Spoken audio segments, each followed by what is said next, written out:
নমস্কার, শুভ সকাল। আমি জ্যোতিষ মেধাঋষি সোমা। আজ 23 মার্চ রবিবার, চৈত্র মাসের 9 তারিখ। আজকের দিনে যারা জন্মগ্রহণ করবে তাদের রাশি হবে ধনুরাশি। আজ সকাল 10টা 14 মিনিট হইতে 1টা 15 মিনিটের মধ্যে কোনো শুভ কাজ করা যাবে না। সকাল 6টা 15 মিনিট হইতে 12টা 52 মিনিটের মধ্যে যে কোনো শুভ কাজ করা যাবে। দেখে নিই আজকের রাশিফল কেমন যাবে আপনাদের দিন। আজ আমি আপনাদের মিথুন রাশির ক্যারেক্টার নিয়ে কিছু বলবো পর্বের শেষে। মেষ রাশির জাতক ও জাতিকারা কোনো ভালো জায়গায় কাজের সুযোগ পেতে চলেছেন, কিন্তু একটু থাকবে শরীরে অলসতা ভাব। বৃষ রাশির জাতক ও জাতিকাদের পরিবারের সঙ্গে মতের মিল না থাকায় হবে অশান্তি। মিথুন রাশির জাতক ও জাতিকাদের নতুন যোগাযোগের সঙ্গ লাভ ও বহুদিনের সমস্যা থেকে মুক্তি পাবেন।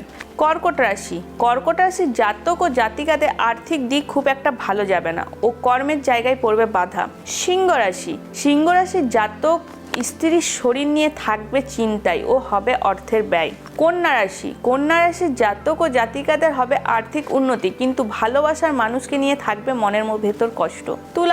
তুলা রাশির জাতক ও জাতিকাদের মিথ্যে ঝামেলায় জড়িয়ে যাবার সম্ভাবনা। বৃশ্চিক রাশির জাতক ও জাতিকাদের হবে ব্যবসায়িক ক্ষেত্রে উন্নতি এবং সাবধানে থাকবেন, রক্তপাত হবার সম্ভাবনা। ধনু রাশির জাতক ও জাতিকারা থাকবেন অর্থ নিয়ে দুশ্চিন্তায় ও বাড়বে দীর্ঘমেয়াদী রোগ। মকর রাশির জাতক ও জাতিকারা চিন্তা ভাবনা করে কাজ করবেন, কোনো রকম ষড়যন্ত্রের শিকার হতে পারেন। কুম্ভ রাশির জাতক ও জাতিকাদের হবে আধ্যাত্মিক জায়গায় ভ্রমণ। মীন রাশির জাতক ও জাতিকাদের হবে আর্থিক উন্নতি ও জলজ জায়গায় ভ্রমণ। দেখে নিন মিথুন রাশির ক্যারেক্টার কেমন হয়। এই রাশির জাতক ও জাতিকারা কথা বেশি বলে, খুব একটা চঞ্চল প্রকৃতির হয় না, মিলেমিশে থাকতে ও কাজ করতে পছন্দ করে, মনের মধ্যে কোমলতা ভাব থাকে। আজ এই পর্যন্তই, দেখা হবে আগামী পর্বে। ঈশ্বরের কাছে প্রার্থনা করি আপনারা সুস্থ থাকুন, ভালো থাকুন, দেখতে থাকুন খবর বাংলা। নমস্কার।